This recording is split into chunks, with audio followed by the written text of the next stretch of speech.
Well, hello again, everyone. It's Nick Michalak and the stupendous Steve Frazier. Hello, hello. And we're giving you a very special treat today. Oh, it is special. Because it's a commentary for the 1981 horror film, Happy Birthday to Me, for a very special occasion that Steve can tell you about. Oh, well, our boy here is turning 10 this year. And double digits for Big Nick. Because his birthday is Feb 29, and that only happens every 4 years. So I said, we got to do this movie. We planned this a year ago. Here we go. So, guys, we've got our copy of Happy Birthday to Me with the old Mill Creek release, but whatever copy you have, you get your subtitles turned on, your timestamp to 0, and we'll sync up with a countdown and get going. So, in 3, 2, 1, play. I realize this title is a bit self-indulgent again, you know, kind of like Shocker was, or maybe even Gremlins to some degree, where we both have this love for this very small little movie that most people haven't seen. But if you have seen it, then you know why we love it. And with the, like we were just talking before we started hitting play and everything, where Mill Creek put out the VHS retro packaging versions, kind of a series they put out. Yeah, I did. A little I got over a year one ago, so I think it probably at least grabbed some eyes for people to at least have an awareness of it. So all the other ones they're putting out. It has one of those kind of iconic VHS covers. From the 80s. Yeah, that the shish kebab. Right, so you might not have ever rented it if you were of our generation, but you may have been like, oh yeah, I remember that box. Yeah. So, this is a Canadian film, again. Yes. So from the same producers who did My Bloody Valentine.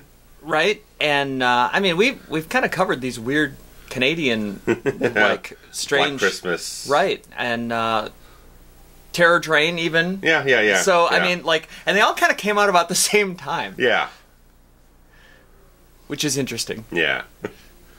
This is the, of course, era of holiday films, like between 79 something on a day in particular. Right, capitalizing on, I think Friday the 13th was the one that was like, wait, Halloween did it, we can do it too, and then everybody was like, wait. Let's corner a holiday. Right. And get going. And to this day, there's still not a Thanksgiving one that not really.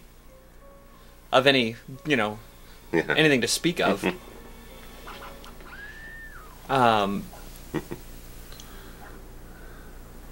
I love that dog. That's a great dog. And its name is Winston. It's a good dog name. Yeah, just like Davy Boy Smith's Winston. And this is a pre-Harry Potter, everybody wears the same scarf she's got the situation. same scarf going. Like the entire school, like it's like school colors or something, and they all wear the... Yeah.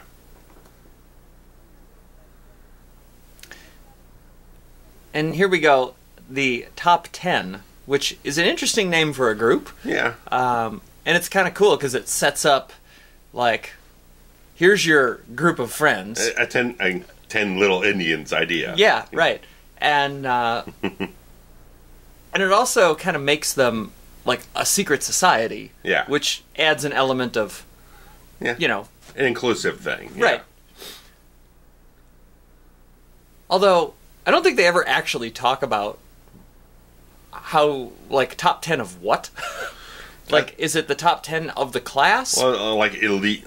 Yeah, I mean, I don't know how exactly it's GPA? determined. Yeah, but it's like the elite academics or something like that. I don't know. Some seem much more like party people. Well, that's what I'm getting at. Yeah. Like, I don't know if this group is, or they're just story by John Saxton. Right. Almost. Oh, not You're quite. almost there. But yeah, I had to do a double take. I was like, wait. Yeah. I've always wondered, how do people get into a car and not know that there's somebody in the back seat? Yeah. That's probably how I'm going to die now, because I just made that comment. But this happens in so many movies and so many TV shows. Not horror, just in general. People get in the car and, surprise, somebody's waiting for you in the back. Some shadowy government figures half the time. Right. Some sort of surprise element. like, I don't know, it fascinates me.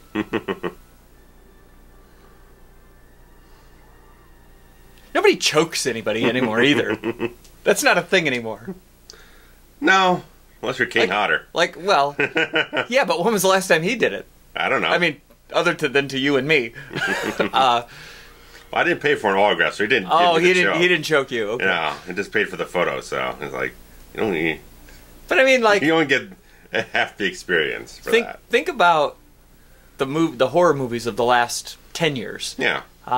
Most of them are supernatural in some degree. Sure. Yeah. How many of them have a good choke in it? Zero? Well, yeah. We discussed the stalk and slash stuff isn't very prevalent in this modern age of horror. So a lot of guys going around with a knife or strangling you or doing whatever. What a shame. Yeah. What a shame. Because I just don't buy that ghosts are that scary. And, you know, I came to the realization several years ago that the movies that I find to be the scariest are the it could happen to me scenarios. Right. And I feel like, you know, things like A Nightmare on Elm Street, because I have a dream every night, could happen to me. Yeah. I could be choked in the back seat of my car. That's scary. Oh, it's you. And we know it's you because of the blue and blue scarf, right? The two-tone blue. I just love this. They do this gag throughout the entire film. Oh, it's you. Oh, it's you. Yeah, nobody ever uses anybody's name. No. That's good acting, though. She's really good. She was really good. R.I.P.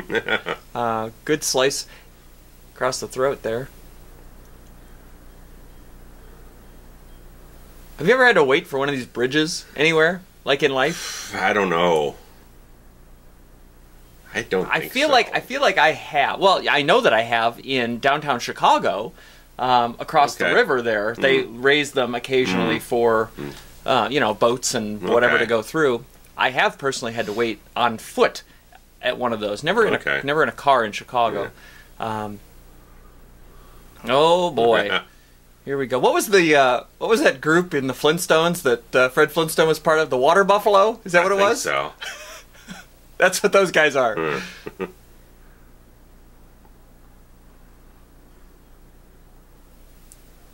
Oh, and the 100 bottles of beer. Good Christ. Yeah.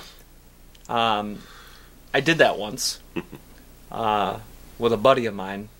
We were walking somewhere in grade school. I forget where and I think we made it. I don't know if we made it all the way down to one, but we made it pretty close. And, oh, God, is it annoying. Yeah.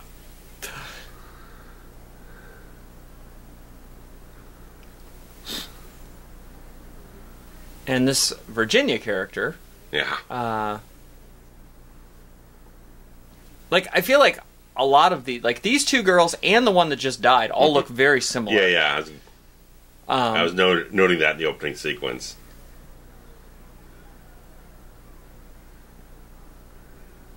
So that's what makes me wonder, that's what made this movie slightly better for me as a kid. Yeah.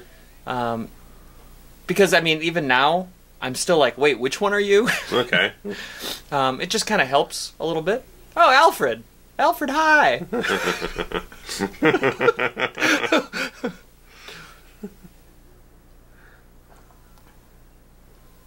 Oh, George.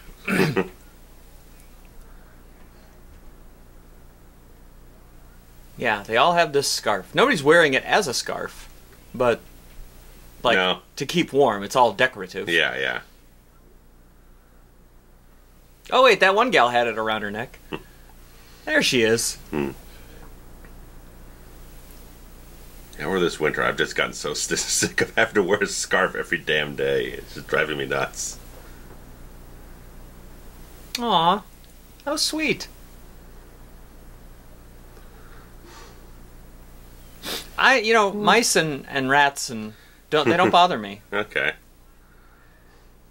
Mr. Grand Poobah, sir, which actually is a reference to, I think, the Flintstones. Okay. So that's funny because I don't remember him saying that.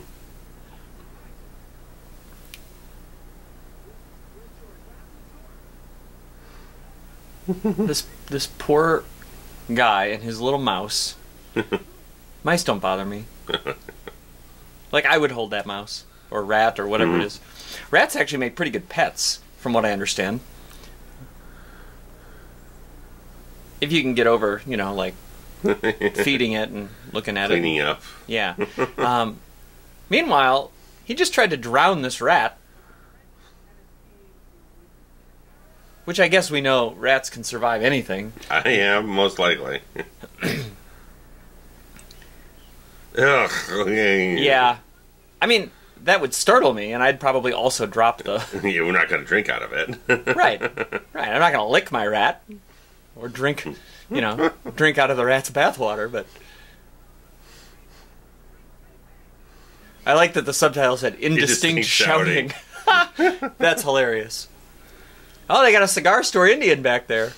That's fun. Jerry Seinfeld.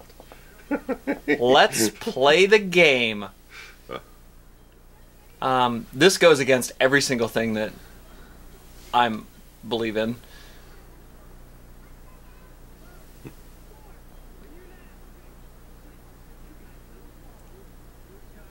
This Speed Racer jacket. Yeah, I like it.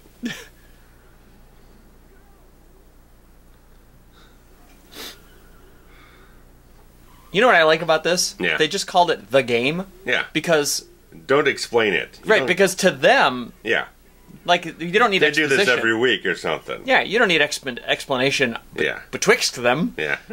Just, you know, for the sake of telling the audience, we're going to figure it out here very, very shortly. Yeah. That already makes my car hurt. That makes everything hurt. Like the motorcycle, okay. Like that, I feel like is still okay. Yeah. This guy, that's way too. Yeah. Yeah, he ain't doing it.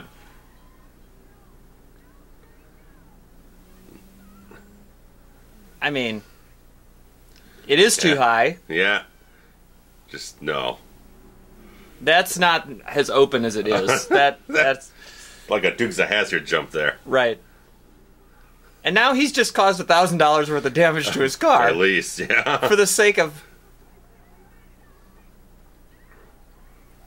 Whoa. Yeah, that's going to be a bad idea. Yeah.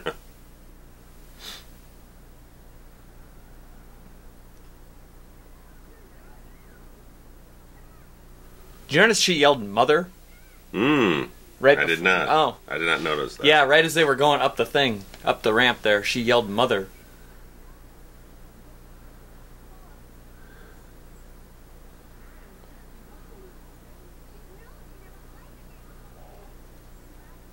I mean, can you imagine sticking a friend in your car and then doing that to them? Ooh, no. Like, if that was me, I would never talk to these people ever again. No. No, thank you.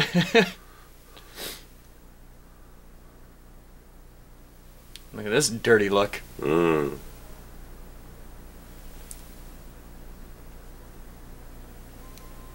And conveniently, she just wandered into the woods where there's a graveyard.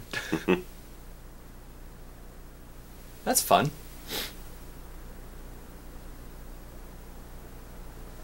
This looks like a very manufactured Yeah, I was going to set. say this one looks a little bit more staged.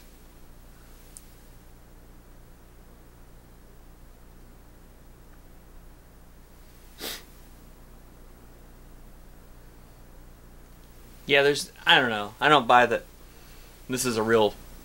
Those all look pretty fake to me. Yeah. Like, these ones here look good, but... Yeah.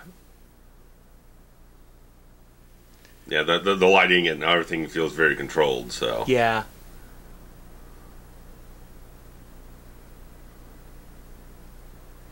And I like that they do these little... That's some Brutus the Barber shears right there. Kinda. They're more the scissors version than... If you had nothing else, you'd go for it. Yeah, you know? absolutely. Strutting and chop up cutting. a couple locks.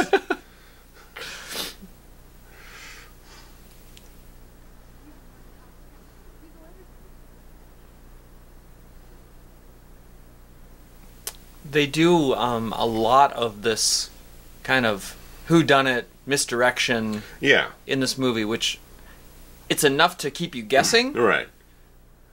I mean, I like the fact that it's, on the surface, seems like it's a slasher film, but it's mainly more of a mystery thriller. Yeah. It's more psychological, as we'll get much more into. I mean, there's definitely some horror elements.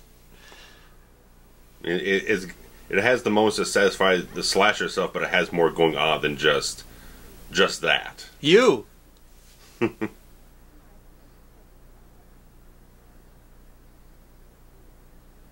And I know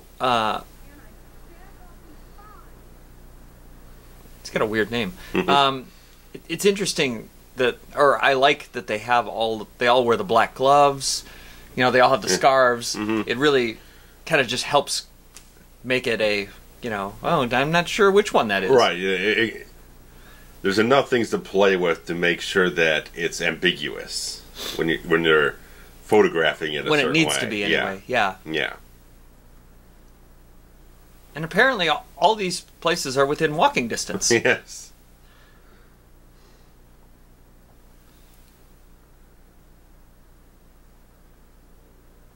Look at this house. Whew.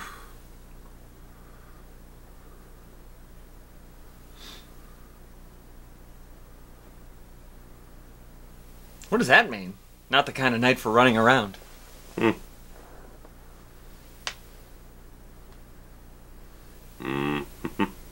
This wallpaper. I was just gonna say. We haven't done some wallpaper in a while. I mean,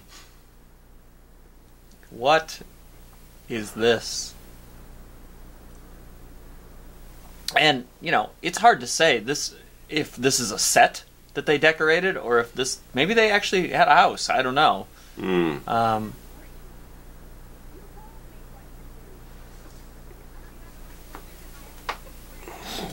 Interesting. I mean, it feels like a real house, but so did Home Alone, and that was all a set. Yeah. So, whatever.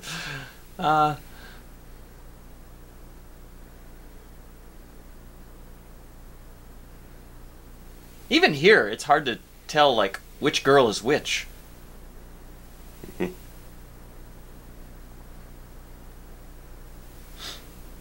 Yeah, so the film cost $2.5 million. So it might be a real place. $2.5 million in 1981.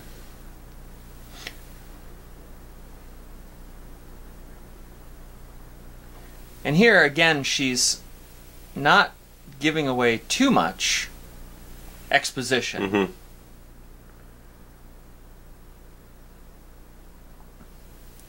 Right, we're not front loading everything. We're allowing the audience to get intrigued. Yeah, we know that there's some history here. We know that they went away, and now they're back. We know that maybe... And there's something that just a tad bit maybe unsettling about what happened. Right. And that something had happened to her. Yeah. Because she's progressing. Yes.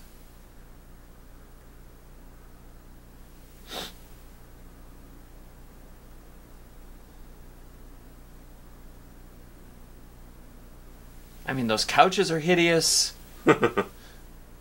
Oh. Here we go, up the trellis again. Johnny Depp? Yeah, absolutely. Absolutely.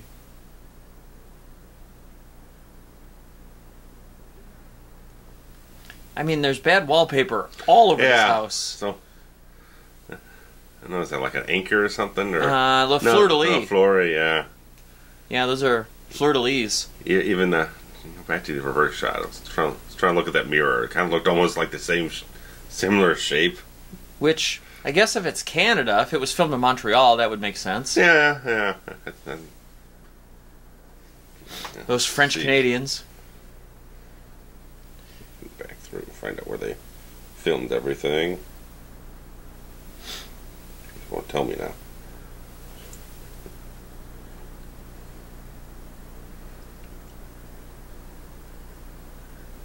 Yeah, Montreal. Well, there you go. So then that furthers the case that it might be an actual house. Yeah. And they did the drawbridge scenes in various places in the U.S.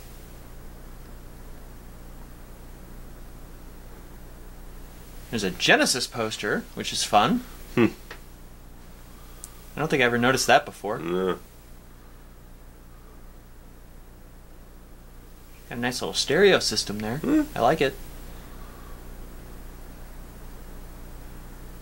Can't tell who that poster is for. One that just says concert with 3 men on it.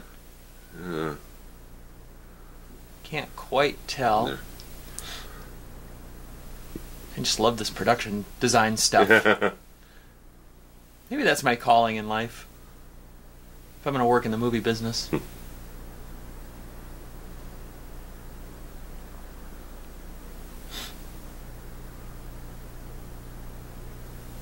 The point of view shot is to... Oh, there's a Zeppelin poster there.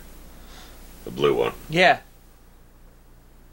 Are we to believe that he's waiting in the closet here?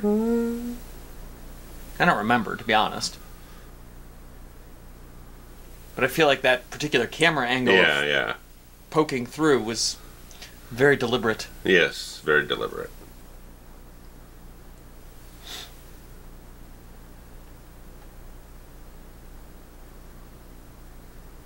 She's going to put on a nightgown and leave her bra on? I mean, I'm not a girl. However, I've been around enough that have talked about, like, wanting to get home and take off their bra because it's uncomfortable or whatever.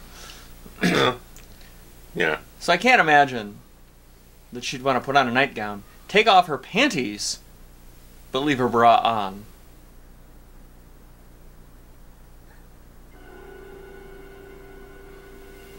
Uh-oh. Oh. It's probably nothing.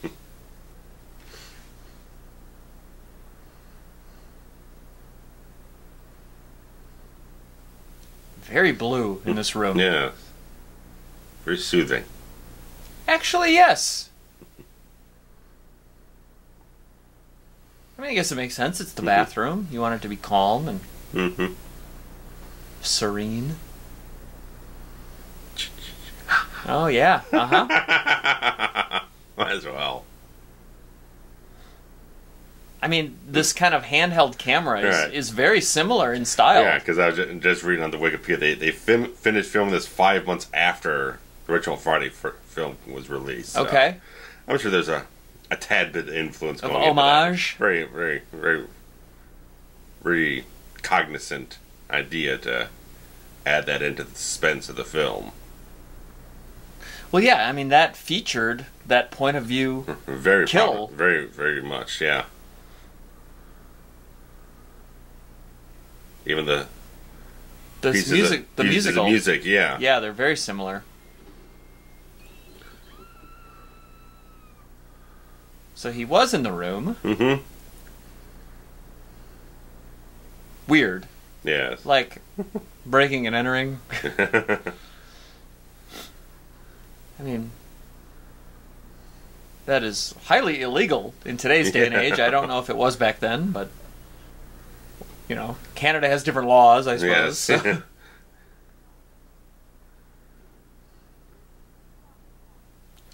Have we not yet discovered that a member has passed away last night? I think it's coming up shortly, sometime soon. Oh, I guess maybe she just didn't come to school today? Yeah, but doesn't she have parents? Like, where...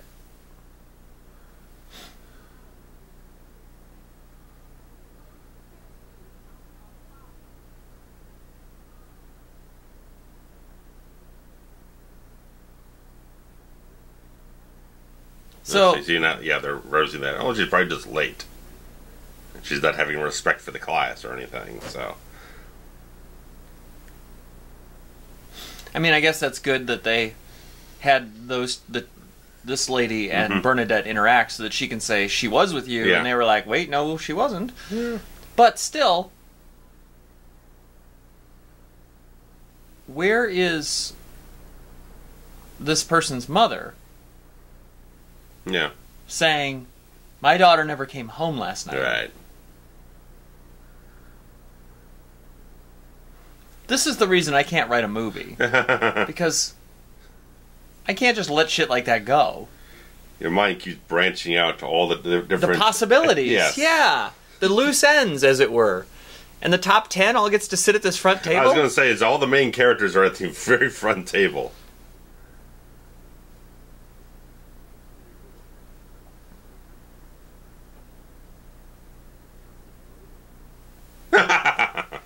That's fun. Nice cat. That's fun.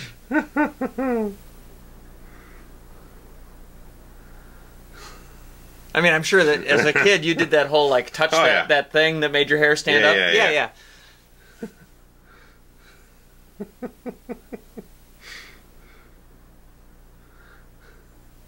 It's looking at Yahoo Serious. It's something. He was hot for about 2 seconds in like the late 80s. Yeah. And just disappeared forever. I just remember that was the young Einstein box cover. It's like hair out for like 5 feet out of his head. That does not look like the same head of hair, by the way. Maybe it is. Oh, yum. Delicious. You ever had frog legs? No. Oh, they're so good. So good, frog legs. Highly recommended. Almost looks like a gremlin legs. A little bit. Look at this, man. I love the style in this film. Love these transitions. They're beautiful. Repressed memory recoveries here, is that? Just how it transitions. Because J. Lee Thompson, he was an old pro. He'd been working for decades. Directed, I don't remember exactly which films they were.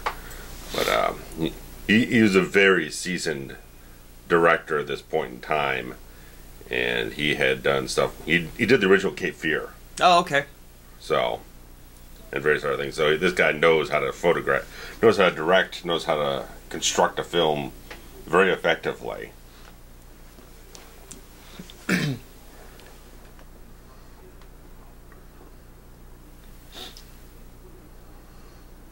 And she does look the same age here.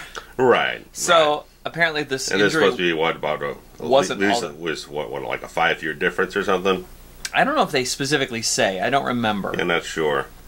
But clearly she doesn't remember. Right. Head trauma of sorts.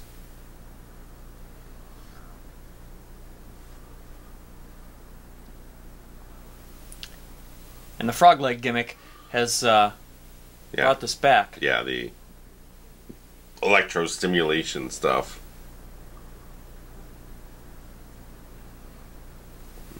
Here's old Glenn Ford. He got drunk on this movie, man. Oh, did he? He punched out like an assistant director one day. God, that'd be so good to see in person. He's a acclaimed actor. Not having a good time with things. He sure as hell doesn't seem like he was boozing it up in terms of on screen here. Well, I mean, some guys get pulled together. None of his scenes are, very lengthy. No. So, he may have done this particular scene, like a 3 or 4 hour shoot. Yeah. Excuse me. And then gone on a bender. Yeah. At liquid lunch noon, 1 o'clock. Yeah. Yeah. And then, if the director says, "Oh, hey, by the way, come back for a couple other shots later in the day," right? And then he's like, "Fuck that." Yeah. I'm going to meet Johnny Walker instead. Yes. I was going to say, we're talking over all this exposition, but our fine listeners and fans have already seen this, and they know what's happening. Yeah. So we're not spoiling anything. Right. We're not glossing over anything that you are aware of in the film. Although...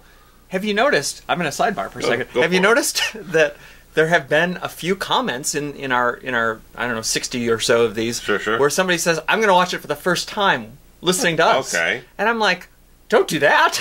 Okay. Whatever you do, don't do that. I mean, that's awesome. That's great. Thank you. However, like... Our comments work better if you're... at least somewhat familiar with the full length of the film. It's supposed to be a companion piece. Yeah. Not a first-time go. Right. That being said, you know, I guess with some of these more niche films like this, maybe somebody would watch it for the first time and be like, oh, hey, they recommended it. Let's see what they have to say. Yeah.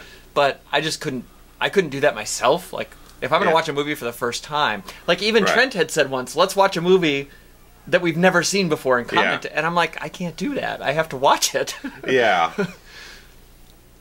So, sorry, sidebar.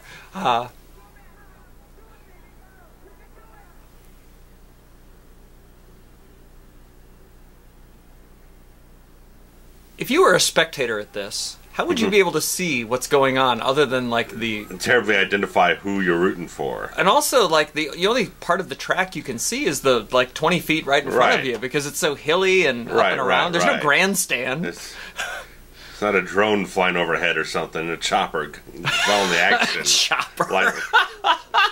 Like it's the Super Bowl. It's a Super Bowl. It's ESPN or some shit. Oh, I love the little sidekicks. Oh, there you go. God, that's good. Jackass. You're fucking jackass. Can't just win, you gotta fucking cheat. Well, my guy Jesse Ventura said, win if you can, lose if you must, but always cheat. Yes. Boogie down. Boogie. We gotta bring that one back, maybe. Boogie down? Boogie down. I could go for that little retro flavor in there.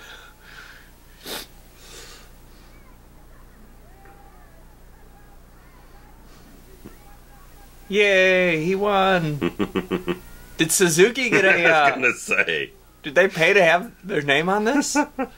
Is that just dumb luck? Well, so the guy got the bikes from somewhere, I guess. I don't know. Well, maybe how do we know you didn't just go to one of these races and be like, hey guys, I know you're having a race today. You want to be in a movie? Like, it was a whole different time and place in life and country. Oh, you jackass. Now he's the jackass. Wow. Now it's like he's a creep, Alfred's a creep. I mean... We're just zooming in on a couple different people here. Give me a little... That's true. A couple choices here. That's true. Choose your own adventure. I loved Choose Your Own Adventure. I still have a couple. Like, it's one... Okay. It's one thing to break into somebody's home. Yes. Spy on them as they're about to shower. Yes. It's another...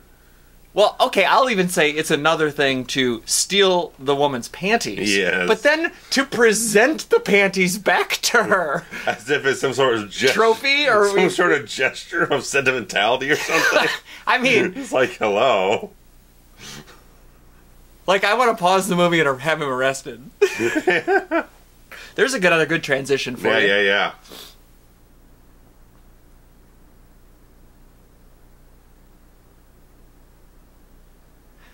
I've always tried to, not always, but I think about, like, the shoes. Like, I look at shoes a lot to try to piece together who the killer is. Yeah. They did a tad bit of that in Scream. Yeah, they did. The black boots. Right. Just subtle. And I think we talked about that, about like how do all of these people all own the same pair of black boots? The same Doc Martens or whatever the case is. And why is he wearing his scarf right now? So he can get it put in the tire and get strangled. I mean, I know the end game, but like if you're gonna work on your, well, first of all, right? If you're getting in the garage here, you don't want to get it gold covered in grease and crap. You know, well, you got to dry clean those things. Right, that's your school shit. Yeah.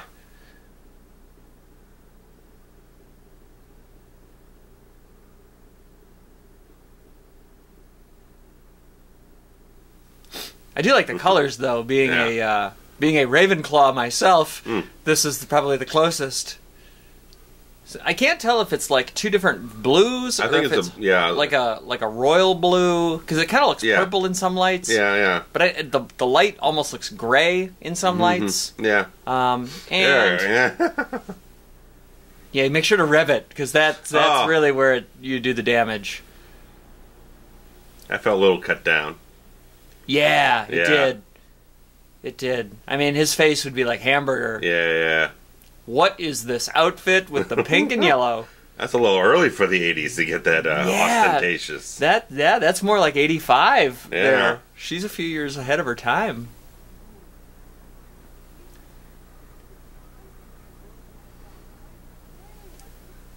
All right, so Bernadette's gone. Speed Racer's gone. Lance Armstrong, whatever. He was in his all yellow.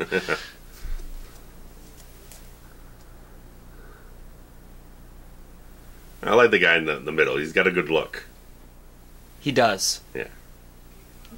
And I really do miss the day when you could just kiss people. Like, I feel like kissing among friends was way more socially acceptable back then. Yeah. I don't know. I still have friends that I kiss my guy friends on the cheek once in a while. Really just make them blush. I'm an envelope pusher. No. In case you hadn't figured that out by my comments here and there.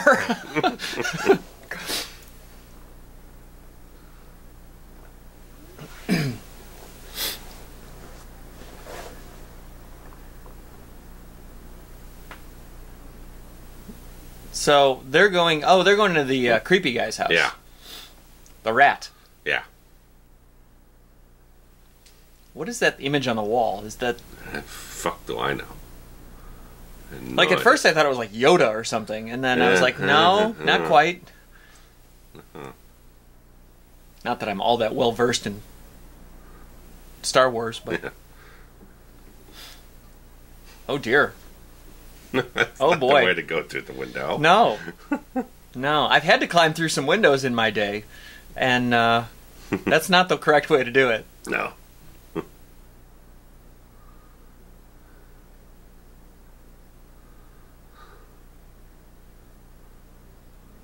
I do like all the stuffed animals or not stuffed animals like The teddy bears. taxidermy. Yeah, the taxidermed animals, such as this.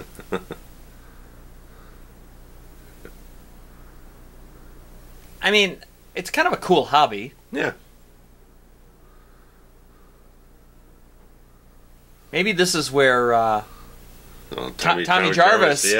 got his idea. Yeah. Tommy Jarvis saw this movie and then said, "I want to do it."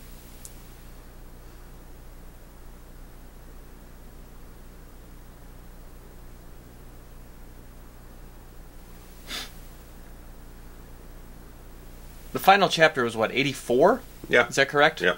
Okay.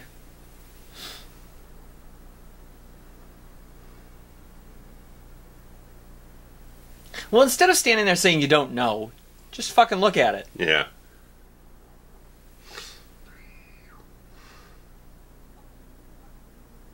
And which one is this? Is the first girl? Yeah. Bernadette? Yeah.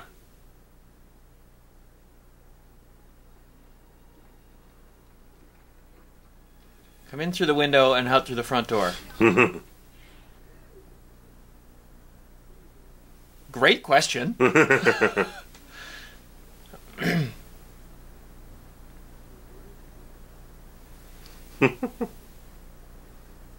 He plays creep real nicely. He does. He does. I've actually had friends that were like this guy in the past. Not that had these kind of hobbies per se, but this type of personality.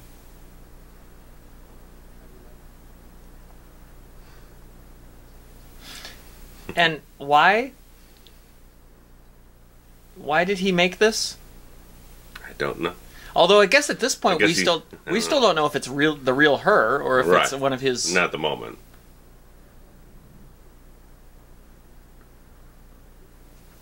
Yeah, there was a very interesting thing when I was editing my review and I was pulling footage from the scene. That poster on the wall is a Star Trek: The Motion Picture poster. Oh, When he cuts back to over his shoulder.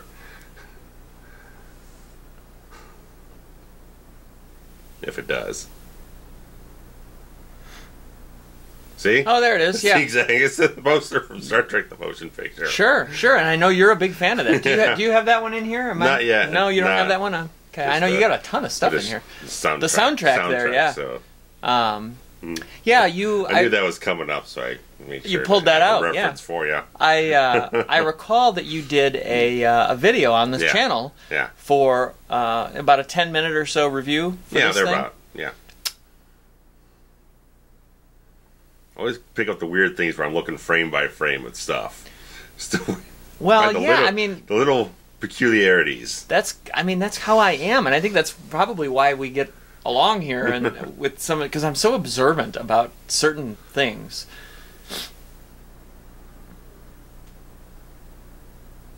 There, Winston. A big old collar he's got. I mean, that's a great dog. It's like a Judas Priest collar there. Yeah. Oh, Winston. I want a Winston. Or a Matilda would be fine if it's a girl. Yeah. Man, those dogs are expensive too. If you get like a purebred one, I mean, people pay several $1,000s for like a purebred English bulldog.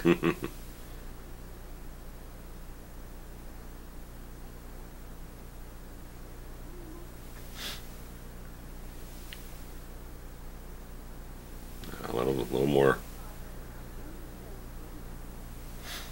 Yeah, this is a little bit of exposition, but yeah.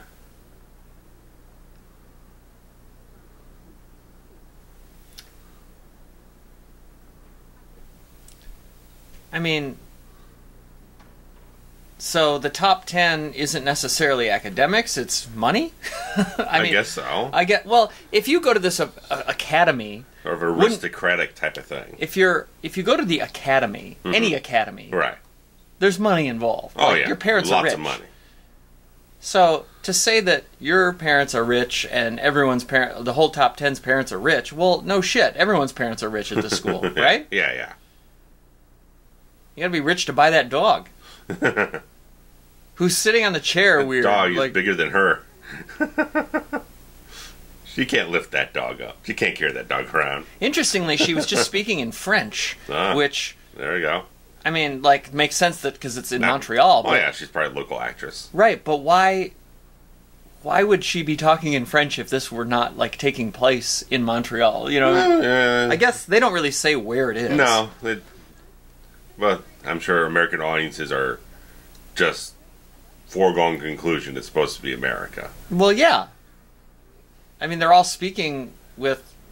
They're not even speaking with Canadian accents. Correct.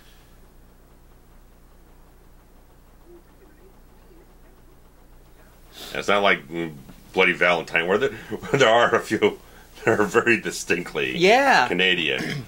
And also, the ladies in this film look a lot better than the ones in My Bloody Valentine. That's true. So that's true.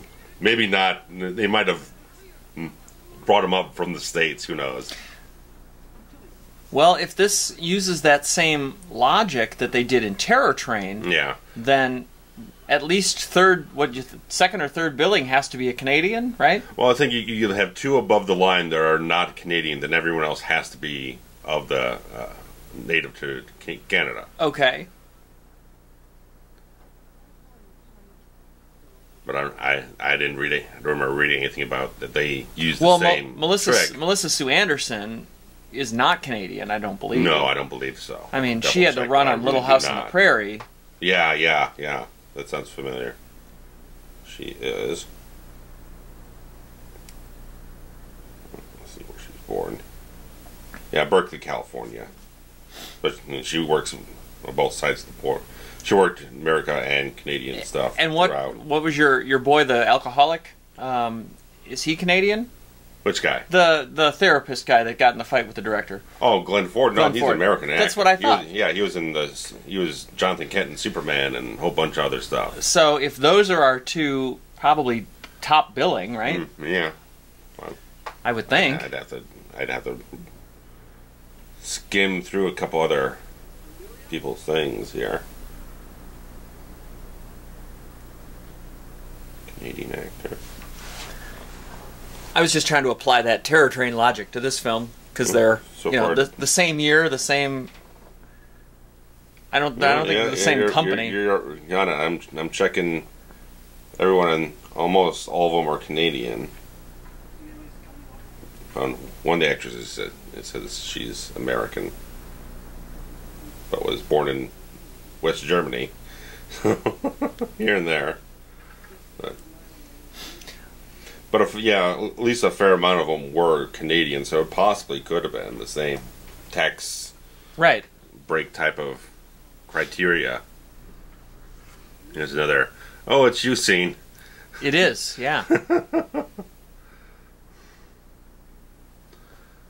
It's almost like a Dream Master here. A little bit. A little Brooke. Not nearly the quality of that scene, but same setup. That was kind of easy. You know why? Because there's no Rennie Harlan involved. Well, no. I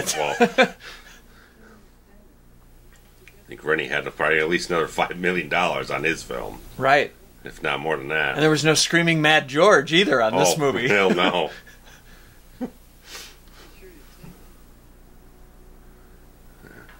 He doesn't use the killer's name at any point in this scene, which is so annoying. It's very convenient. Here we go.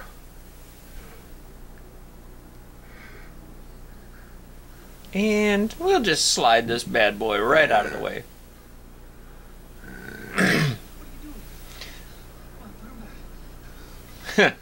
I mean, like, couldn't he very gently just tilt to his left or to his right and kind of try to dump it off the side? Dump it off the side? I mean, potentially. I mean, I don't really know the logistics. Have lifted this much weight in our lives before. No, and this really right here doing at least like 300. This is the real tragedy right here. Right on his cock. Right on there. I mean, 20 pounds right on your dick. That will give you a negative attitude, as my guy Gorilla used to say. I like that death a lot, actually. I really do. She's got Miller Lite. I don't know if you noticed that, and a pizza. I'm more interested in the pizza.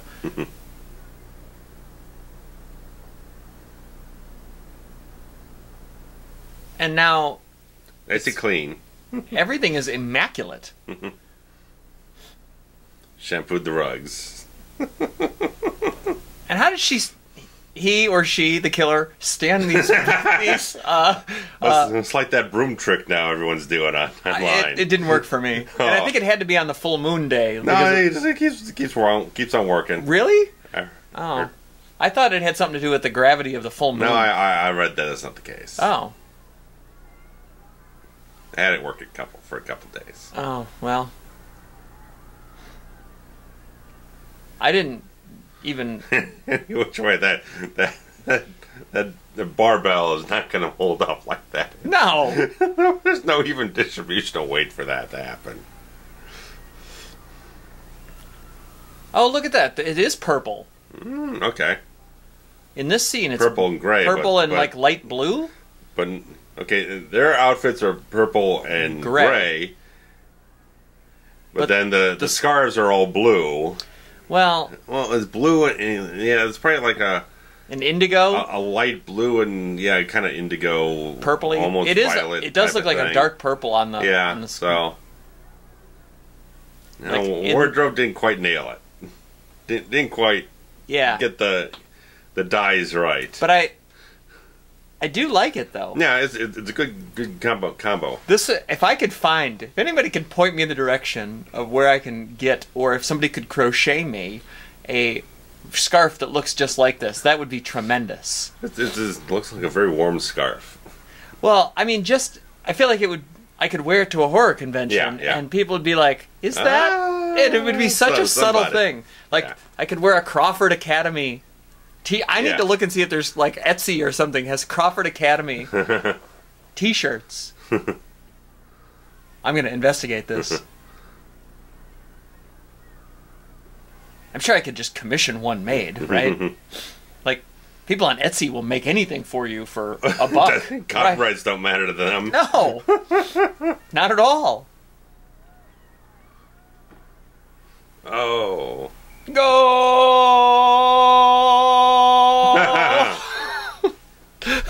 Just keep that going for another about 40 minutes here. Right.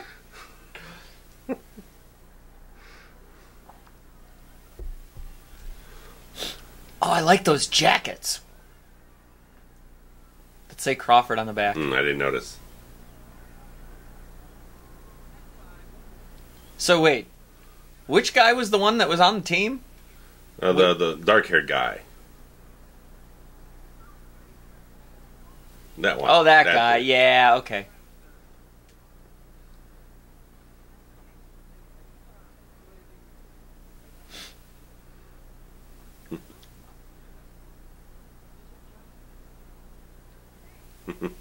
Is he the one that wanted to buy her a drink? I'm not sure. See, again, I can't. Everything is like I didn't know. I don't recall that scene. Or maybe it was the nerdy guy, because she said, you know the rules. We all buy our own, that kind of thing. And he said, "I want to buy you a drink." It was during the rat in the beer scene. See, there's a little ambiguity here. It was like, what was he wearing? The scarf. The scarf thing there and everything. So it's a rib. Yeah. But it's good again. It helps create slightly odd things that everyone's kind of doing. Right. Everyone has a little like, why are you doing that? Right. You're a weirdo. Right. But it's not like it feels out of character so much, because this guy feels a little on the, I don't know, little. He feels almost kind of a slight bit raunchy in a certain way. He doesn't feel like he's a sweetheart or anything like that. He feels like he'd be willing to do some quirky crap on someone. He feels like he could do that. Yeah. Alfred definitely has been just kind of constantly feeling like a creeper.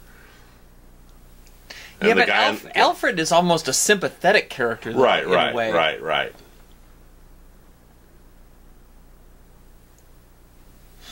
A guy who almost like intentionally plays to it a tad bit here and there for a reaction out of people. Yeah, this guy is just a sleaze. Yeah.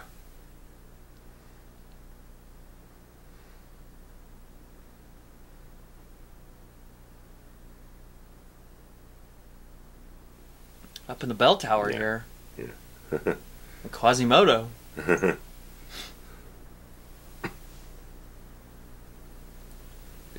can have the Joker dance around with one of those scarves on and everything. Oh yeah. Up in the bell tower waiting for Batman. And his purple. Yeah. It would go great with his outfit. It's perfect.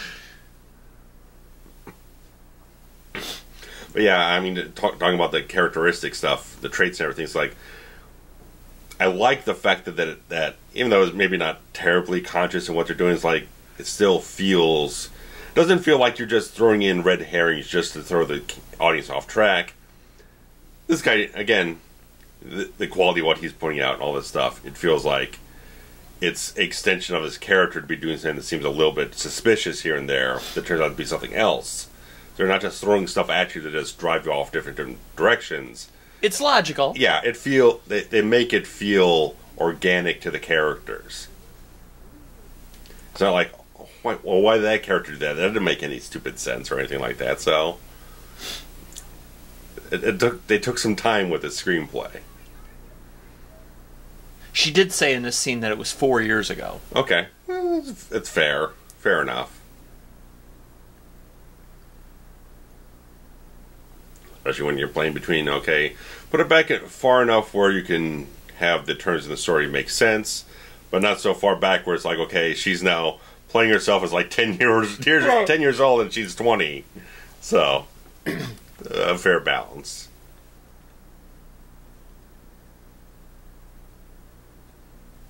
Yeah, like, I guess you could buy that she was 14 in that original flashback. Right. Frog leg scene, and then 18 here, or 15 and 19, or something in those range, yeah.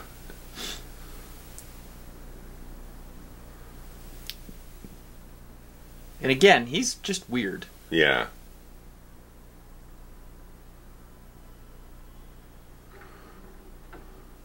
Yeah.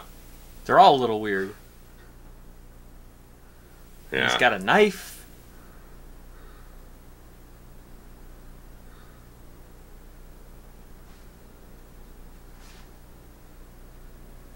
The music is pretty good. The music's good. You know, it really creates an atmosphere. Yeah, it feels a little more. again, towards the mystery, sophisticated thriller in a certain way instead of jump scare type of like whatever case you'd go for. It feels more like it like the rest of the film, taking its time, build it up, a little bit of subtlety. You're not going for the big scare at a certain point. You're showing a little restraint. You're showing a little seasoned quality in how you're crafting the scenes. In a lot of cases, I think that also applies to cinematography here too. I like that he just said Jesus. This is a good reaction from this guy. It's like our guy in the fog.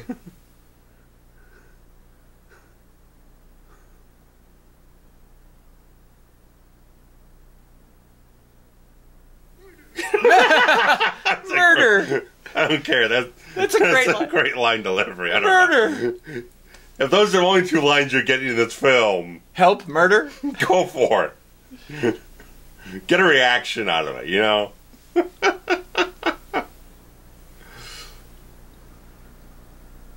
Here we go again. The lighting. Yeah, the tilt, all that stuff. I mean, at least they're consistent with the transition. Yeah. And it's visual language. Ooh, look at that. That's a great visual effect. I'm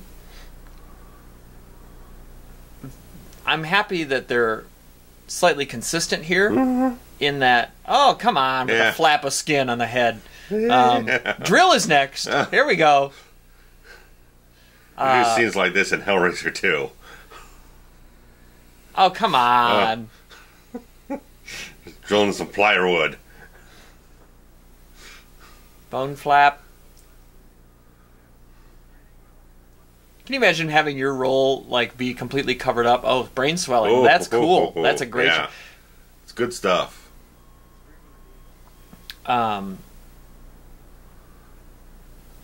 Yeah, put it back in. Yeah. Put it back in.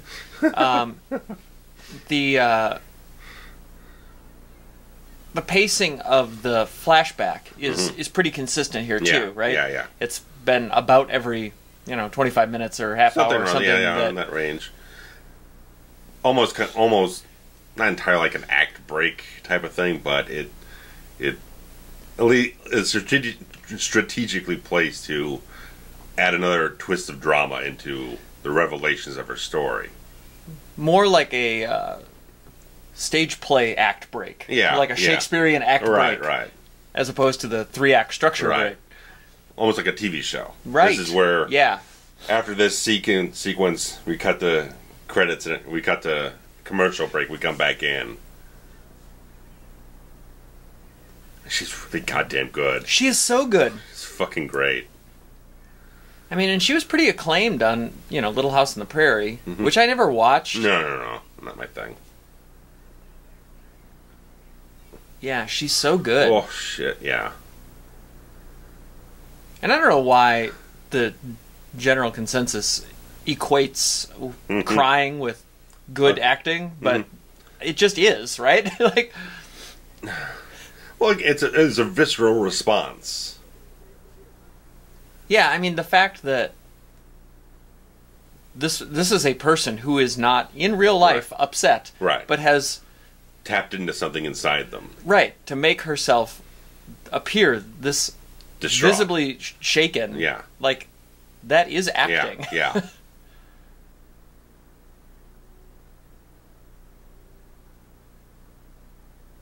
On the old newspaper route, there's a lost art. He's pretty good at that. He's pretty good at that. I mean, yeah. Remember? Did you ever play Paperboy on the NES? A time or two, I think. That was a fun little game. Yeah. Doesn't age well now because there's no paper routes now. Who's got a paper subscription anymore anyway? My mother. She loves the newspaper. I like a newspaper, but you don't need it. When we were at the apartment complex, there was someone who got it, and it's like, this newspaper's been sitting out here for 4 days. Why do you have a subscription if you're not going to get the damn paper? Right, and read it, yeah. The news is now out of date. You've waited too long. The news is out of date every 30 minutes. But they're about, anyway. like by the time the newspaper comes, like a whole bunch of shit's already happened. Yeah, I mean the internet has ruined the newspaper business.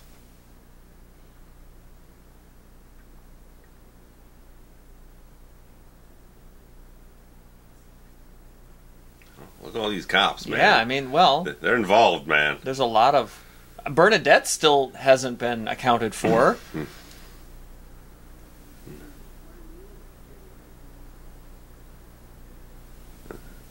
It has to be America because none of these guys look like Jacques Rougeau. Or Ray Rougeau, well, for that matter. Well, I'm talking about the Mountie. Yeah.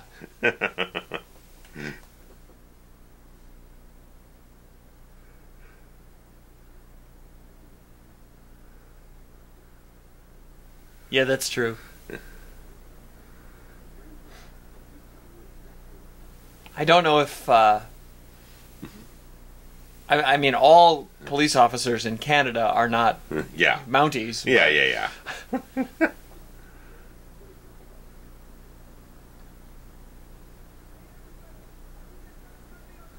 Oh, there we go. The town crier, for Christ's sake. Yeah. I really want one of those scarves.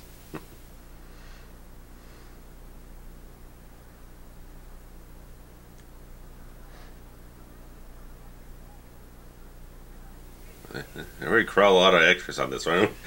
Yeah, I know. We've seen some films of this ilk. It's like, where are all the people in this town? There's nobody here. Well, this is the Academy. No, I'm just saying. It's like there's certain films of this era that we've covered. It's like you didn't spring for any extras. There's nobody populating this area. It's a ghost town. Right.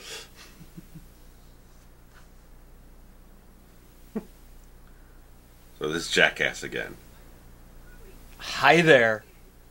Murder! Murder!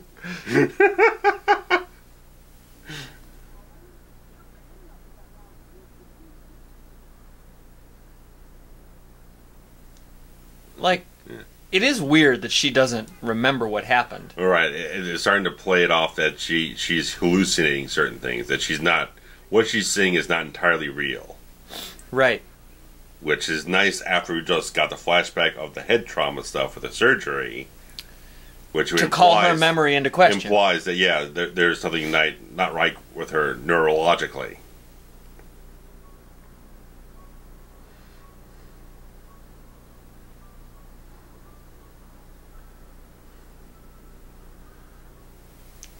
The scarf definitely looks more purple and gray in the daylight, yeah. Look at that medallion he's got going on, man. Mind if I take a look at that? Oh, well, yeah, just here's the evidence. Take the evidence and... Get your hands into the forensics. Yeah, don't put gloves... The shittiest police work since John Benet Ramsey. God.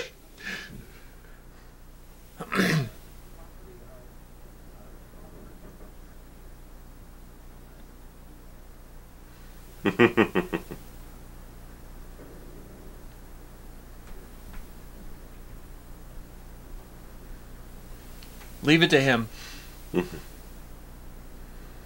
Yeah, so... But here's the problem. It wasn't just Virginia that doesn't know what happened to him. He's just been missing for 24 hours. Yeah. 12, 18. Whatever it is. It is, yeah. Like, nobody saw him at the hospital. Nobody, you know. Right. It's weird. Yeah. And he is still But still, again, well, yeah, here and there. I was going to say, yeah, again, probably another practical joke, but now he's kind of playing it off like there isn't such a thing. It's like, okay, nothing really happened to me. I just screwed up my hand, like I got bandaged up, and it went home. 15 stitches, yeah. Yeah. So, it's not like he was faking people out, making him think he's missing, because there's other people who are starting being missing and everything, so... It would have been nicer with him futzing around with the lab stuff, the skull taken from the lab and the scarf and everything to kind of build up a bigger practical joke that he's dealing with. Yeah. How many are left here? We've lost at least 3, I think. We lost Bernadette. We lost the guy in the weight room.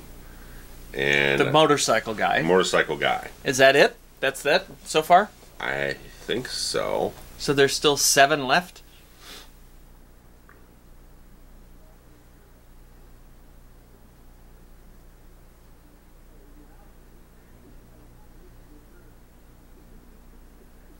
Yeah, because Alfred's not in the scene here. Okay. So.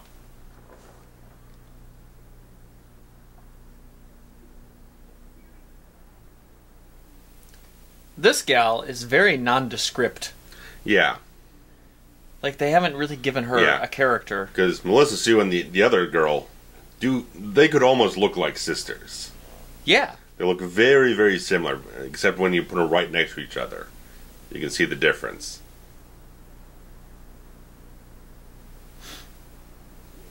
Here comes another good flashback transition.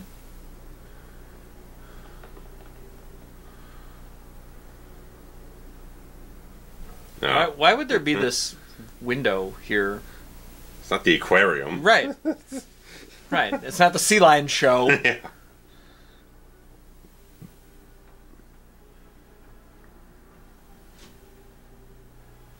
Nice camps they got here.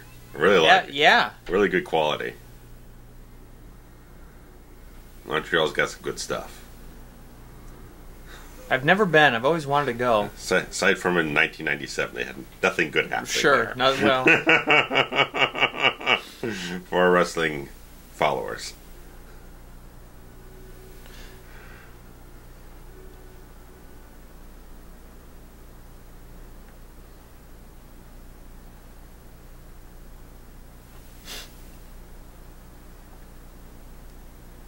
They do a pretty good job in this movie of giving you just enough pieces to where, when you get to the end, it pulls together a little bit. You go, oh yeah, oh yeah, oh yeah, but not in the way that like the Saw franchise does it later on. Yeah, I'm going to get to those. I'm getting there. Oh my god, it's so bad. And then they got another one coming out. I can't wait. Chris Rock. Oh fuck me. Samuel L. Jackson. Get out of here.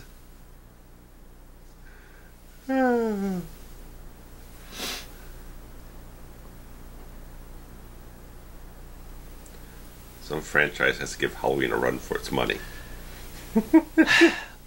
Yeah, but the problem is that this... the problem is that the Saw franchise does everything it can to keep it all in continuity. To make it in one continuity. Then I give them more credit then. At least... It's like they're plowing through it, man.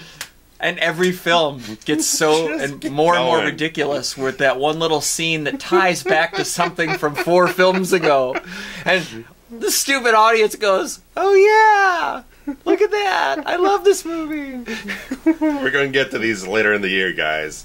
Don't worry. We got a whole plan.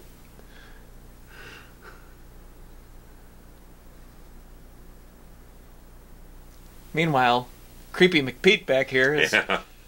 And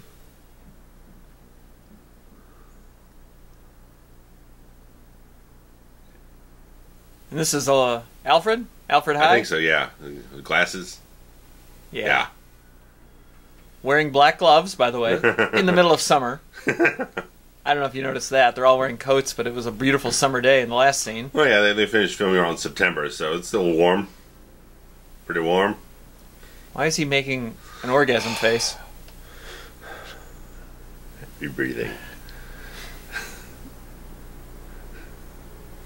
I had a comment at one point. I think it was on a commentary where I might have had a bit of a cold. It's like, every time you guys had a break, it sounds like you're doing like heavy sexual breathing or something. Well, I mean, he had a face like he was getting a blowjob. Well, come on. Whatever the case.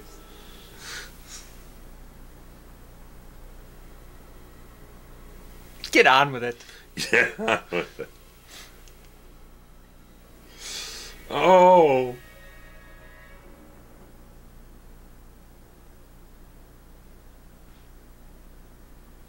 Uh-oh. Mm-hmm.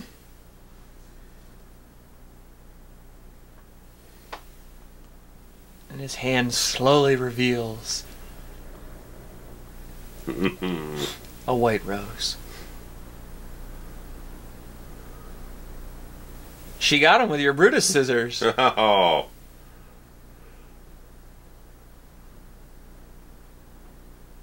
Wasn't there a Friday the 13th where somebody took the scissors and then is it 7?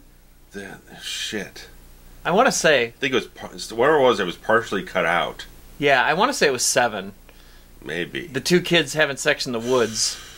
Or not in the woods, but like off in the... Something. And they get him and then he closes the shears. Someone throw it in the comments. I can't recall at this point. I think it's New Blood.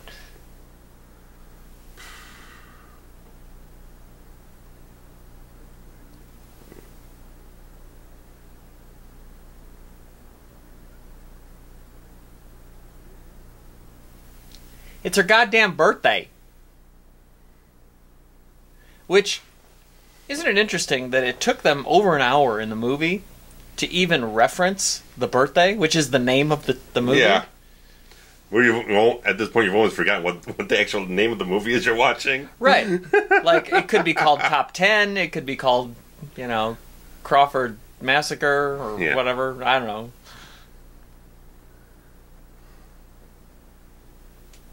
Academy of Terror. There you go. There we go. Something. That's a good one. I had to take a moment to figure one out.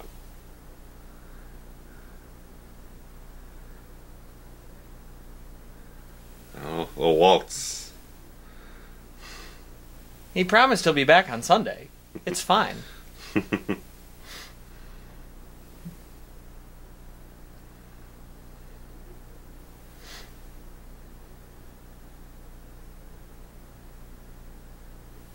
And they did this whole, bad thing happens at night, and then she wakes up in the morning. Almost a Jekyll and Hyde idea. Because it was her, right? With the that was the visual information we were given. All right, good. She has such distinct blue eyes. They're good. Yeah, almost sky blue. Oh, maybe there's a magician at this party. I mean, there's some good disco music. Every good disco party needs a magician. Yes. It might even be the same song playing.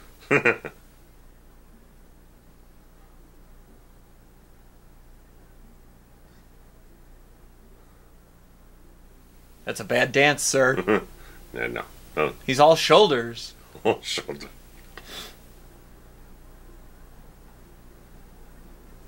Just hopping around. It's like Brock Lesnar.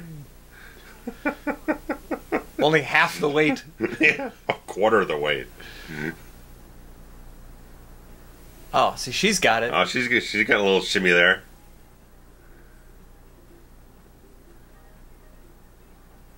There's a black guy in the back. He's got some rhythm. Oh, well, yeah. I mean, naturally. There ain't a black guy that doesn't have rhythm, I don't think.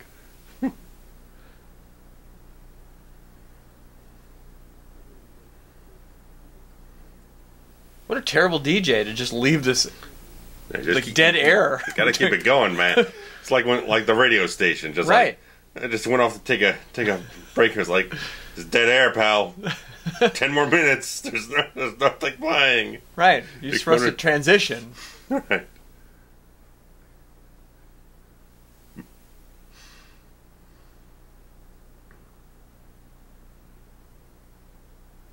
I like this guy. Yeah. He's a nice dude. He hasn't done anything stupid. He hasn't been sleazy. He hasn't done any odd things yet. He's a very nice guy. Yeah, he's just nice. And he's got a good Jufro. Yeah.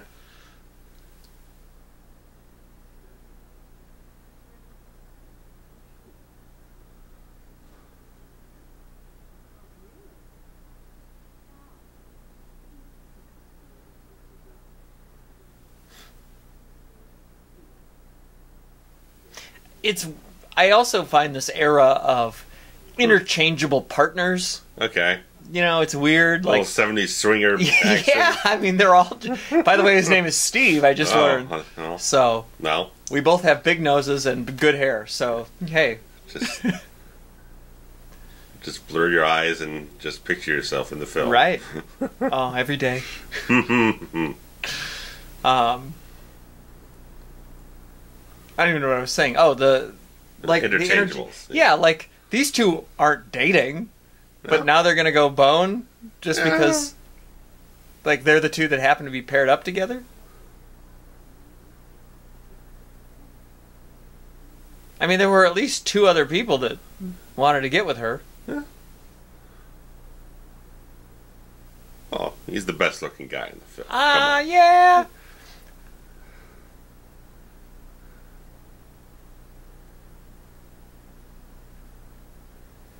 I'm sure some people might argue for this guy, but... Well, in terms of the main cast. Or maybe the weightlifting guy. Oh, well, we've forgotten him by now. Yeah, I don't even remember his name. Was that the blind guy with the racer jacket on? Yeah. He didn't get enough screen time to endear himself. This is... this guy's got some game. Well, yeah, he's got a look. So even if he wasn't the center of the scene, you noticed him. Yeah. I've been liking what they've been doing with him. He's guy doing the bets and the gambling, stuff like that. He's been very charismatic. He's a character. Yes. He's a very good character. This is how characters He's a well-defined character. Here's our shish kebab from the cover art. The cover art, which is interesting because it doesn't look like this man on the cover. No. It actually looks like the last guy. I was going to say, I don't... My deep Blu-ray copy doesn't have that artwork, but it's on the Wikipedia that you got there. Like, that's the other guy, isn't it? Yeah, I think the prankster guy, I think. This is the prankster guy. Yeah.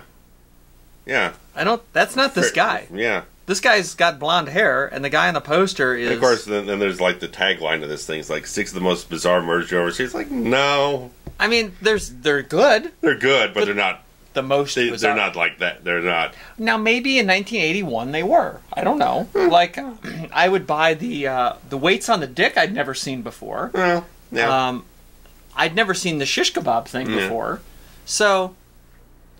Bizarre. They're at least... I wouldn't say bizarre is the correct adjective for the explanation. You don't think shish kebab through the mouth is bizarre? Shish kebab, yes, but for the other ones, I wouldn't say bizarre. Okay. Unique? I don't know. I mean, one's a strangulation. Actually, two of them are technically a strangulation of sorts. Well, actually, Bernadette was just a slashed throat. Okay. So, that's nothing. Oh, yeah, it was started out with a strangle, then there was right, slash, but that's not what killed her. No, there we go. But then we don't cut back to it, sadly. Nope.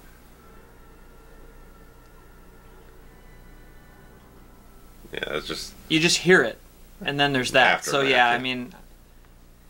There probably was some slicing and dicing. Yeah, it's really weird. Again, we said the same thing with Bloody Valentine. They cut a whole ton of it out. Thankfully, Scream Factory's putting together a full 4K scan or something like that with the R-rated footage. So they're doing a very good job of that now. I am interested to watch it. I don't know if I would necessarily want to buy it because I've got... Again, Scream Factory stuff's gotten real pricey lately.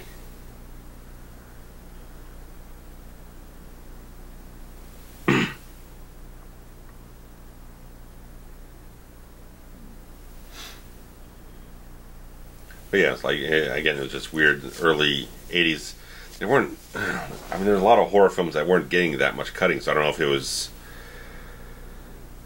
Maybe stuff that had more of a bigger studio behind it where they could kind of put a little weight into the negotiations with the MPAA or something like that. Where you had more of an indie film. I mean, this was picked up by Columbia, but I don't know. It might have already been finished cutting at that point, and then they buy it for distribution. It already been rated. Right, so. Right. I was going to say, I'm pretty sure that Columbia picked it up just for American. Yeah. So, who knows? MPAA is a fucking bullshit. Does the MPAA bullshit organization? Does the MPAA govern, like Canadian films though? No, I didn't think so. So. No, it's just Motion Picture Association of America. Right. One of the A's is America. Yeah, no, it's not North America. It's the United States of America. If this is a Canadian production, then the Canadian people would have been the ones... their own Canadian Film Board. They would have had been the ones to chop these movies. Yeah, who knows? And then by the I time don't they know. got to the States, Columbia picks it up. Possibly. They say, "Oh, it's R." Yeah. You know, Yeah, who knows? they can't say cut it again because Right. it's already cut. So it would either be R or X at this Right. point, you know? Yeah. So.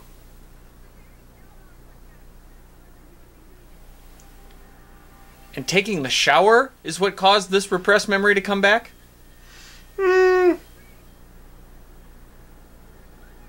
At least there's some leaking element, but it's not like she doesn't take a shower almost every day for that to Right. stir up something. So. Now, at this point, Unless it's just like culmination of various things that, I don't know. It's the thinnest one of them all. Yeah. at this point, the person in charge of raising the bridge Yeah. would have seen a car up there Right. and not continued raising the bridge. Most likely, depending on how the thing functions entirely. I feel like these are different takes, too. Like, they dropped this car more than once. I'm sure they had, yeah. Because I'm sure they didn't have like a lot of action films do where they got like 8 different cameras at different angles, stuff like that. So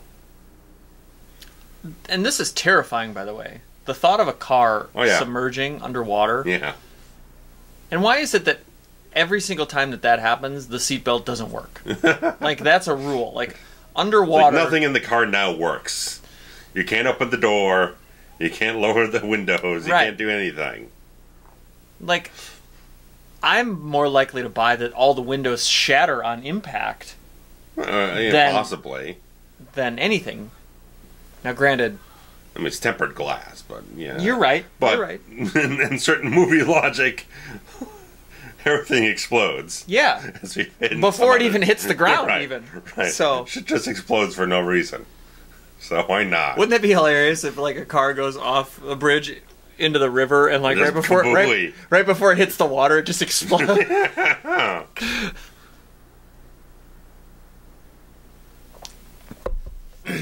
And here, they kind of buried the lead. She comes up on the boat. Like, the boat propeller gets Yeah. her. Like, she'd be dead. In theory. Maybe she was for a minute. I don't know. Well, they do in the previous flashback where they're doing the surgery, opening up her skull and everything. They do declare her as dead. Yep.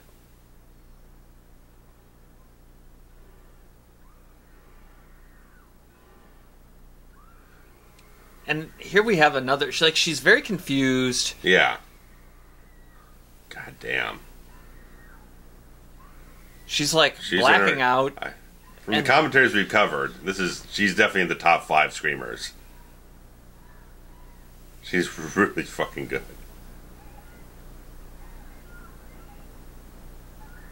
Yeah, I mean, I don't know how she gets overlooked here. I guess because nobody knows about this movie. Yeah.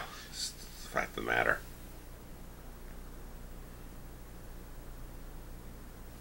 Is today Sunday? Is today her birthday? I'm not keeping track, sadly.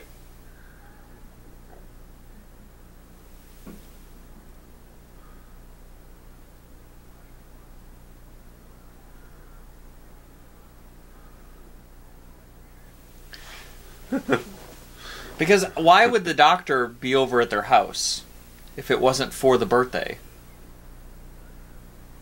I don't know. And who cleaned up all the water? She did? Well, the entire film's playing it off like she's completely lost her mind and hallucinating about the entire situation. Yeah, so maybe it wasn't... Yep, okay. I do really like this bathroom, though. It's all blue and... Nice camera work there with the tilt. It's nice disorientation right before she passes out. I like it.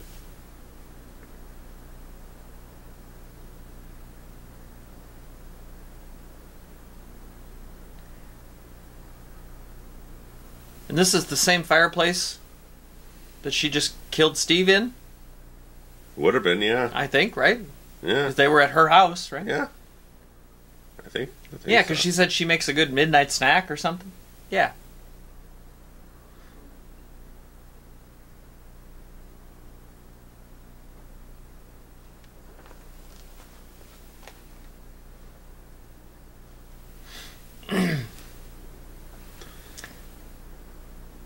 It's kind of a little lull here in the action. I mean, regardless of whatever was happening with Ford off screen, he does not bring that on screen. He's a very good actor. He pulls it. Whatever was not going well for him off screen, he just makes it work so well on screen. Yeah, he doesn't have all that many scenes, but still, he's got these moments where he still maintains a standard of quality of what he's bringing out. You know, if maybe he didn't think much of the production or stuff like that, or just like a filler gig between other things, whatever the case it was. Sometimes he's still a consummate. Sometimes they just clash with the director. Yeah. You know, in the style of giving direction. Right. You know, maybe he's the type that doesn't want a lot of direction, and the director says, "Please do it like this, this, this, and this," and he says, "Leave me alone." Yeah. Or vice versa is also possible. Yeah.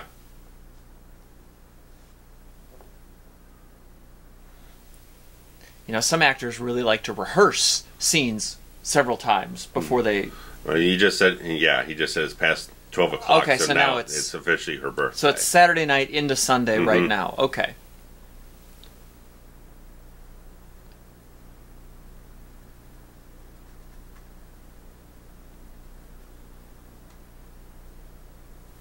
Cinematography just got real nice touches here. I really like it. A little crane action.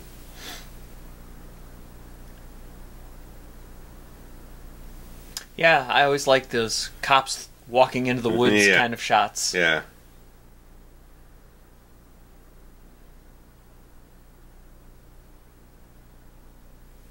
What an estate this is, too. Yeah. I mean... Makes sense because she could be living down the street from Kristen Parker, like old Brooke Bundy's house. That was a fucking mansion. Yeah, no kidding. You gotta have money if you want to go to Crawford Academy. Yeah, damn right.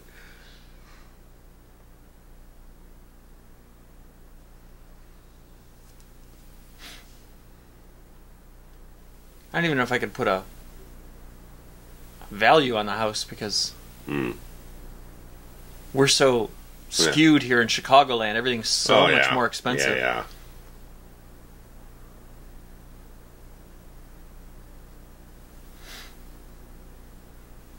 All the parents are away?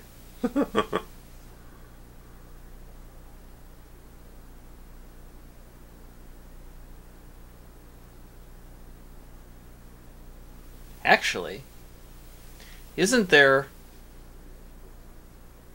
Yes. I was going to say, if you remember the catch here about why the Virginia's parents were splitting up. Yes. Because of the adultery that's... Yeah. The out of wedlock. Right.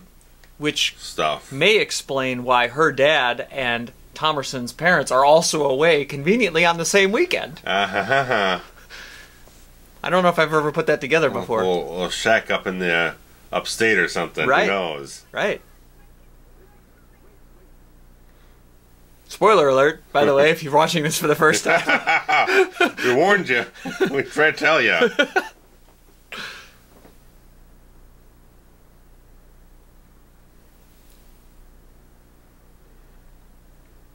Yeah, it's been like a week. Clearly, like, that first girl has been gone for a long time. And there's not... Yeah, it feels at least a week, Yeah.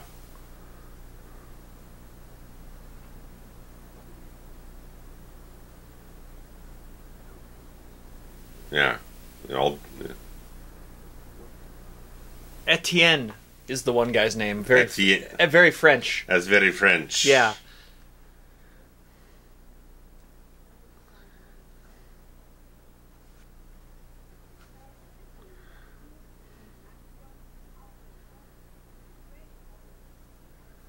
So And now we're kind of like just like okay, full on. we're kind of barreling it down right now. Okay, Um, we're moving the vagaries out. Let's get a little bit more pinpointed here.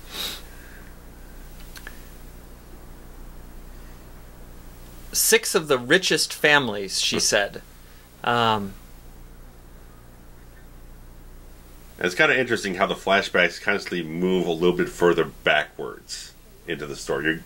Right. Almost a memento type of idea there. Yeah. Before its time. Yeah, I didn't really think about that. We're stepping backwards to the story. Which is an interesting way to reveal elements that, okay, everything's a little bit out of context. Each time you flash back further, you get a little more context for what you've already seen. Which is kind of what I was saying about the oh yeah. Yeah. Where the pieces all make a nice, pretty picture at the end. Nice split diopter thing here going. Again, the cinematography is really killing it, I think. A lot of experience on this film. Yeah, it's definitely a left and right situation here. You can see with the little hanging crepe paper guys at the top. Yeah, you see the little, because there's always a little bit of a, in the middle, there's always a little bit of a blur where one lens ends and the other one begins. Yeah. So that's which is on her shoulder pad there. Yeah, that's real technical proficiency. So wait, they were all at the Crawford Academy then?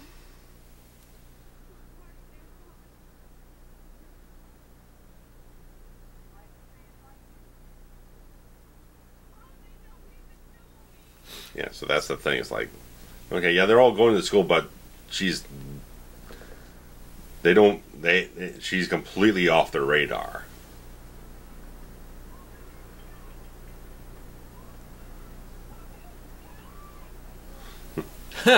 Estelle. I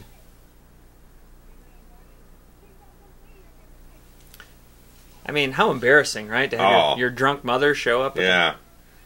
She's almost like a little Ronnie Blakely. Yeah. She's really got that. Again, this is all before these other films are referencing, but you can definitely see that. The difference is Ronnie Blakely is actually psychotic in real life. She doesn't need the booze. Didn't need the booze that Marge was slamming down, getting loaded up with. Yeah.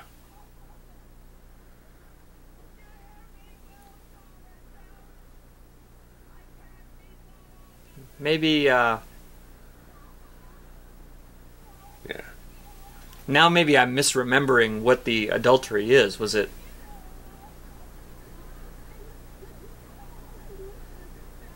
Is it her and Thomerson dad? I think it's not the other way around. Yeah, I think it is the case that she slept with Thomerson and had the kid, and it's like, okay, we're going to give you all this money, take the kid away from you, and that's going to be raised by us, and you're not going to say anything. Okay. So I think that's the case. So our shacking up idea was not. All right, never mind. I reverse adultered. It was good at the time. Unless her father's hooking up with the other wife. It's possible. Turnabout's fair play. That's right. Hey, I'm not arguing. Get what you give. These fire pokers don't get enough love in horror movies. No. I mean, it really needs to be used more often.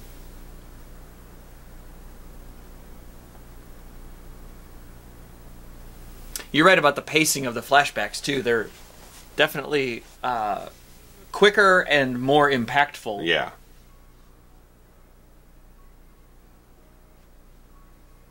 Again, like the rest of the film, it starts out little vague, little piece here. Oof, just Jesus. Get you. That escalated quickly. That's where the blood went. The rest of the film.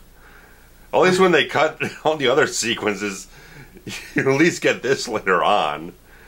I mean, it's like, Jesus if we have to cut out gore, let's cut out from the other stuff early on. Then you can have the bigger stuff to satiate at the end of the film. So, as we kind of go on in certain commentaries, like, okay, if the end of the film really kind of leaves you with a lot more stuff, you can forgive the earlier stuff that maybe didn't quite satisfy as much. Like Texas Chainsaw. Yeah.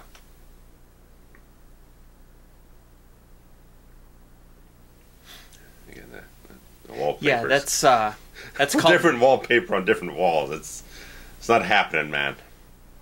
Right, the fleur-de-lis here on the left is the same that goes up the stairs. Just even the lamp. Someone was trying real fucking hard. Even the lamp is ceramic floral pattern. Yeah, it's good. Whew. Man, the 80s were an interesting time, weren't they? This is busy, man. It's real busy.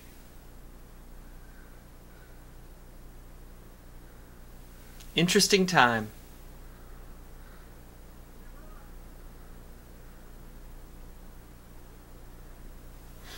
Ginny? I guess, yeah. Yeah, look at that. You see that mirror at the top there? Yeah. Yeah. There we go. Whoa, hey. There's no way that a few blows with a poker did that. Explode your arteries everywhere. I mean, that somebody literally took a bucket and threw it against the wall here. By the way. I think that was the director kind of getting a little overzealous. Ginny was in, what, Friday 2? Is that the main Ginny character? Field. Ginny Field, okay. Amy Steele.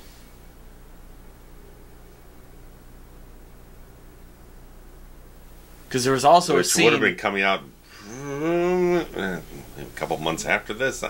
This came out, I think, in May. In May. Friday 2.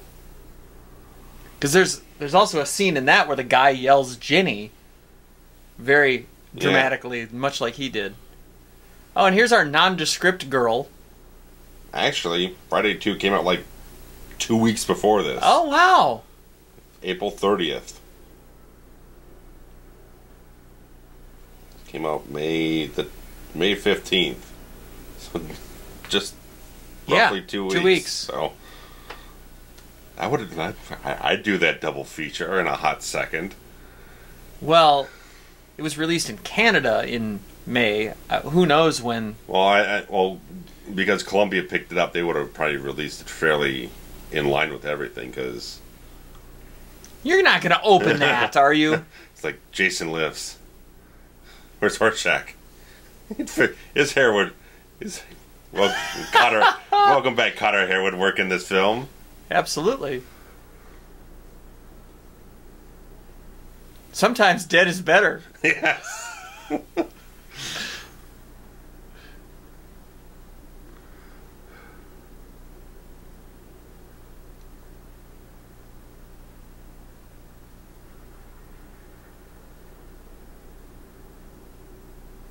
So wait, the girl that brought the gift and was standing in the graveyard was just traumatized by the fact that somebody had dug up a body? Like, why was she just standing there in the rain? Yeah, I don't know. Like she'd seen a ghost.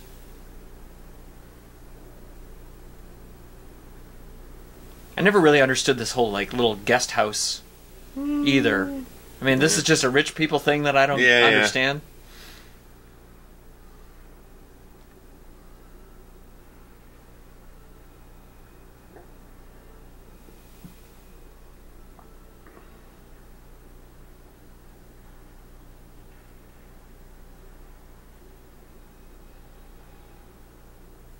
Look at this wallpaper. I mean... See it under all the dirt.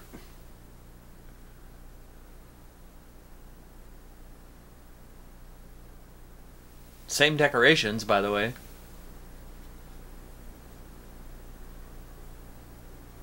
With those little crepe paper. It's almost as if this room has not been touched since that day. Yeah? Oh.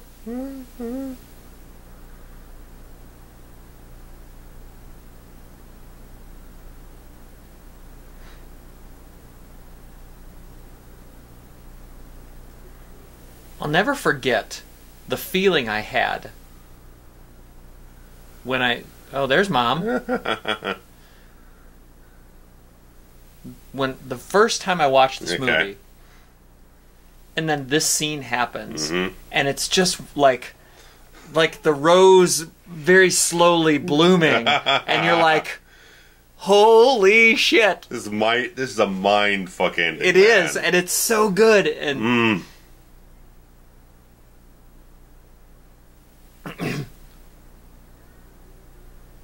Yeah, there was a guy who did a video on this a couple years back, and he didn't reveal anything. He just said, this thing's on a $4 Blu-ray.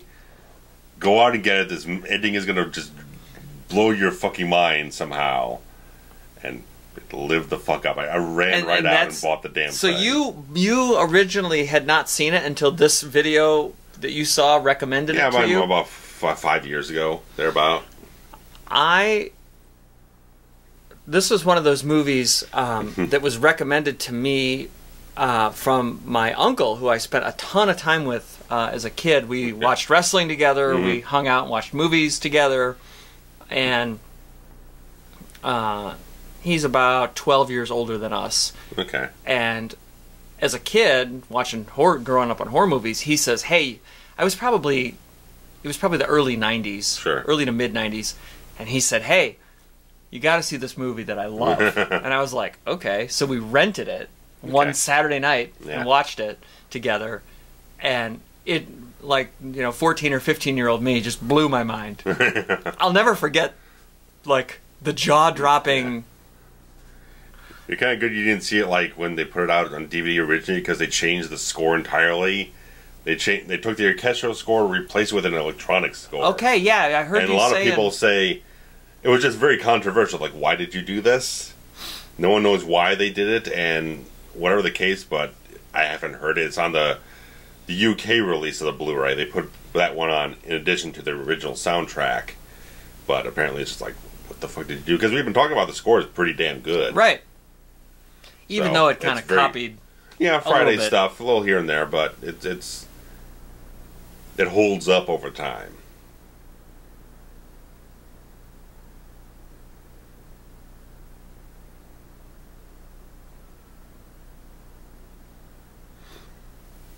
If the movie kind of rolled credits right now, it would still be satisfying. Yeah. But knowing what's coming... Right. And even though it's ridiculous... Right. And it doesn't make the most sense. Right. Even though I talked about it seemed like they took time with the script. Apparently they were doing rewrites late into production, so part of that is changing the ending to fit a lot of the stuff they were kind of a little bit scrambling to put together in the film. But still, it's good enough to where you go, oh, okay, I'm suspending my disbelief. Yeah, yeah. Oh, Christ. Murder! Murder! Oh. That's a good visual there. Blood on the cake. The bloody hand on the cake. I like it.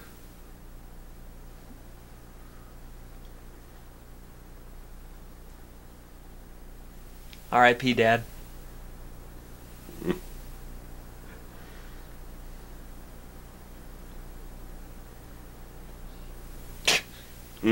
Back when bitch used to mean something. Yeah, before old Fred Krug just fucking took it all out of us. Yeah. Little sister? What are we talking about?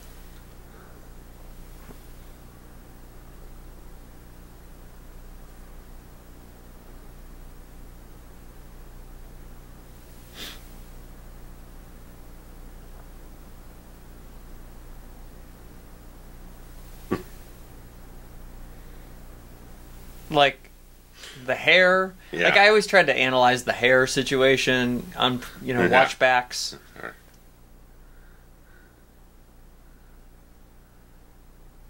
They don't really have the same size boobs.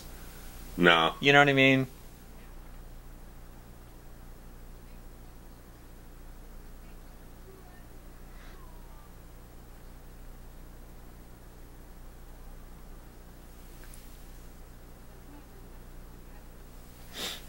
I mean, it's so good. Yeah.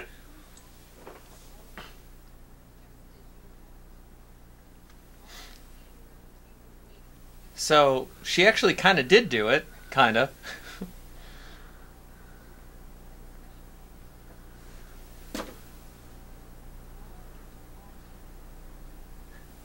Now, the question is, was she disguised for all the murders, or only some of the murders? Yeah. Murder! Murder!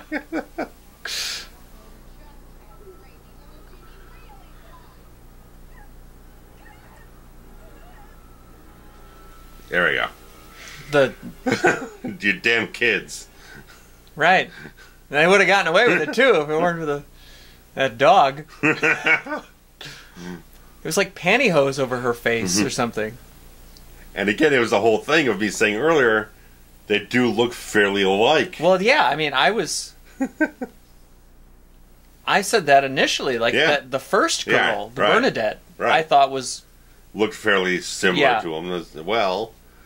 And these two do have a very, like I said it earlier, they could look like sisters. And that's exactly the fact of the matter here. It's like very good casting. Not just on the quality of acting, but also using it for whatever story purposes they intended to do with it. And it works because I think they mentioned that all that stuff Alfred was doing in his little workshop was because of the mask and all these little things or something like that. The poor little mask maker. Oh, is that where she got it from? I'm guessing, yeah.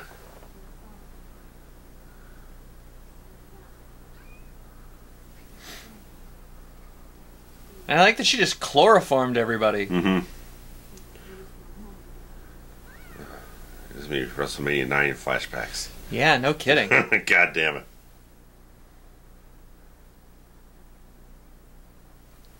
She went to all the trouble of putting a blue sweater on the one, and then putting that smock over her blue thing. Like, if you're gonna go for it, just go for it all the way. Don't half-ass anything. Right. Look at that dude. He looks like Hellraiser.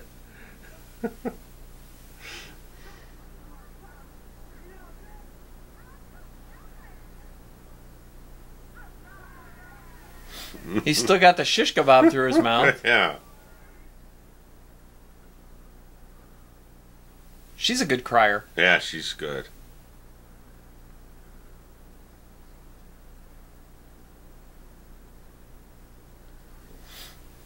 I mean,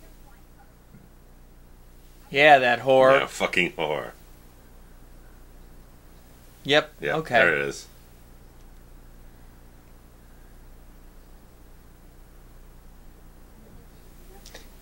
And, okay, you're kind of unveiling all of the stuff at the very end. Which we've had objections about in previous things. But it's different here for some reason. It's laid enough seeds. The whole thing of the mother at the gate of the other house having these things about, I won't be paid off anymore, and having these nervous breakdowns. And like I said, whether or not Alfred actually helped in the situation, or the case is you at least had that element of this guy with a mask-making kit and everything like that. She could have broken into his place and stolen his stuff and manufactured this identity. Right. And various little things. There's enough little elements to tie back, like you said, to pull it all together at the end. And then here, so you think, initially you think that she killed everybody. Then you find out it's the sister and there was a disguise. Yeah.